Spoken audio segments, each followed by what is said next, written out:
Welcome to Mahabharat competitive academy YouTube channel. మా channel ని కొత్తగా చూస్తున్న అభ్యర్థులు ఎవరైనా ఉంటే ముందుగా సబ్స్క్రైబ్ చేసుకోండి. అట్లాగే మీ ఫ్రెండ్స్ ఎవరైనా కాంపిటేటివ్ ఫీల్డ్ లో ఉంటే వారికి షేర్ చేయండి మరియు లైక్ చేయండి. డైలీ కరెంట్ అఫైర్స్ లో భాగంగా ఈ రోజు న్యూస్ లో వచ్చినటువంటి ఇంపార్టెన్స్ అనేది చూద్దాం. ఆసియా జిమ్నాస్టిక్స్ స్వర్ణం గెలిచిన తొలి క్రీడాకారిణిగా Deepa Karmakar. Asia gymnastics championship లో స్వర్ణం గెలిచిన తొలి క్రీడాకారిణిగా దీపా కర్మాకర్. కిమ్సన్, జోకియాంగ్ వరుసగా రజిత, కాంస్య పతకాలు సాధించాయి. ఎవరండి? కిమ్సన్ మరియు జోకియాంగ్ వరుసగా రజిత, కాంస్య పతకాలు సాధించాయి. ఎవరండి? కిమ్సన్ మరియు జోకియాంగ్ వీరిద్దరూ కూడా వరుసగా రజిత, కాంస్య పతకాలను సాధించాయి. ఫైనల్ మ్యాచ్ ఎక్కడ జరిగిందంటే తాష్కెంట్ లో జరిగింది. ఎక్కడండి ఫైనల్ మ్యాచ్? తాష్కెంట్ లో జరిగింది.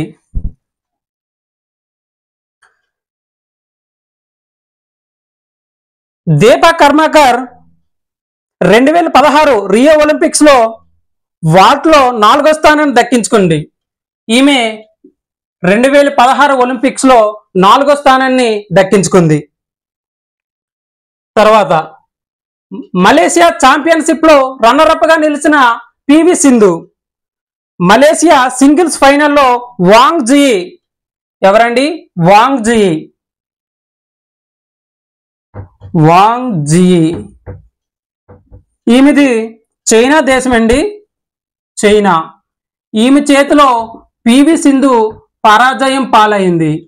పివి సింధు వాంగ్ జియి చేతిలో పరాజయం పాలైంది. నెక్స్ట్ వచ్చేసి ఆర్మీ చీఫ్ పదవీ కాలం నెల పొడిగింపు. దేశ army chief general Manoj Pandey. ఎవరండి ఆర్మీ చీఫ్? మనోజ్ పాండే. మనోజ్ పాండే. ఈయన పదవీ కాలాన్ని నెల రోజుల పాటు పొడిగించారండి. జూన్ 30 వరకు పొడిగించేందుకు నియామకాల కమిటీ ఆమోదించింది. ఎప్పుడండి? జూన్ 30 వరకు పొడిగించేందుకు నియామకాల కమిటీ ఆమోదించింది. పాండే ఈ నెల 31వ తేదీన రిటైర్ అవ్వాల్సి ఉంది. ఎప్పుడండి? ఈ మంత్ 31వ తేదీన రిటైర్ అవ్వాల్సి ఉంది. తర్వాత ఇందులో భాగంగా నేవీ చీఫ్ ఎవరంటే హరికుమార్. నేవీ చీఫ్ ఎవరండి? హరికుమార్. హరికుమార్. అట్లాగే ఎయిర్ ఫోర్స్ చీఫ్ ఎవరంటే వివేక్ రామ్ చౌదరి.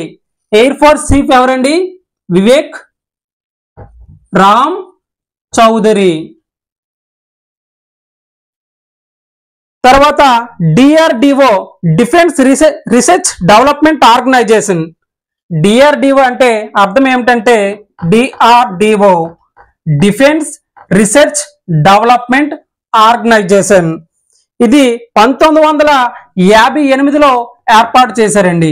ఎప్పుడంటే 1958లో ఏర్పాటు చేశారు. దీని చైర్మన్ ఎవరంటే సమీర్ కామంత్. ఎవరండి?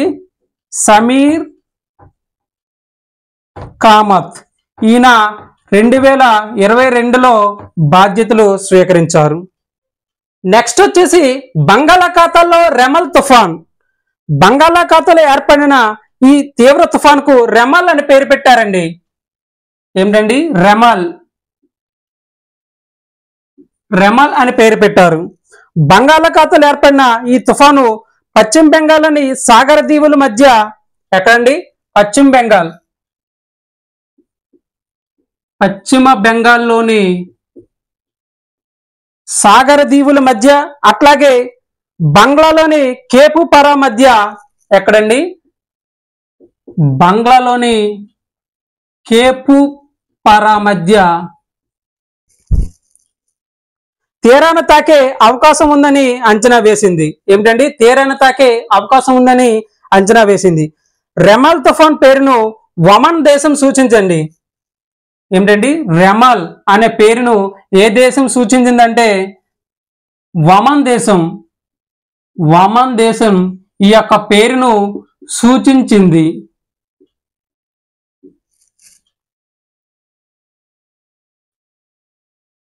ఈ పేర్లు ఎవరు పెడతారంటే, ఈ తుఫాన్లకి ఈ యొక్క పేర్లను ఎవరు పెడతారంటే, తుఫాన్ తీవ్రతను చెప్పేందుకు ప్రపంచ వాతావరణంతో పాటు ఆర్థిక సామాజిక కమిషన్ అట్లాగే ఆసియా ప్యానెల్ ఏర్పాటు చేసింది. ఇలా ప్రపంచవ్యాప్తంగా 6 వాతావరణ కేంద్రాలు ఉన్నాయి. ఎన్నండి? 6 వాతావరణ కేంద్రాలు ఉన్నాయి. వాతావరణ కేంద్రాలు. అట్లాగే వీటితో పాటు 5 ప్రాంతీయ ఉష్ణమండల హెచ్చరిక కేంద్రాలు ఉన్నాయి. ఎన్నండి? 5 ప్రాంతీయ ఉష్ణమండల కేంద్రాలు ఉన్నాయి. ఈ కేంద్రాలు తుఫాన్ల హెచ్చరికలు సూచనలు చేస్తుంటాయి. ఈ కేంద్రాలు అనేవి తుఫాన్ల హెచ్చరికలను సూచిస్తుంటాయి. అలాగే తుఫాన్ల పేర్లు కూడా ఈ యొక్క కేంద్రాలు అనేవి పెడుతుంటాయి. మన ఛానల్లో ప్రభుత్వ ఉద్యోగం కోసం ఎట్లా ప్రిపేర్ అవ్వాలి, అట్లాగే ఏ సూచనలు పాటించాలి, ఇవన్నీ కూడా గ్రామ సచివాలయ ప్రభుత్వ ఉద్యోగి అయినటువంటి గౌరవనీయులైన శ్రీ సిహెచ్ చైతన్య శాస్త్రి సార్ గారు ఒక వీడియో చేశారు. దానిని డిస్క్రిప్షన్ లో పొందుపరిచాం. దానిని కూడా చూడండి. మన ఛానల్లో నెక్స్ట్ రాబోయే వీడియోస్ గౌరవనీయులైన S Ramakrishna sir, Ramakrishna sir ఈయన గ్రామ సచివాలయ ప్రభుత్వ ఉద్యోగి. ఈయన నెక్స్ట్ వీడియోస్ ని చేస్తున్నారు. ఏమిటంటే ఇండియన్ పాలిటీ నుంచి ప్రాథమిక హక్కులు అట్లాగే ప్రాథమిక విధులు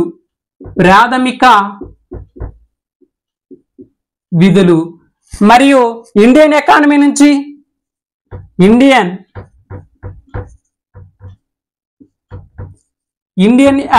నుంచి భారతదేశ ప్రణాళికలు అట్లాగే నీతి ఆయోగ్ ఏర్పాటు. ఏమిటండి? నీతి ఆయోగ్ ఏర్పాటు.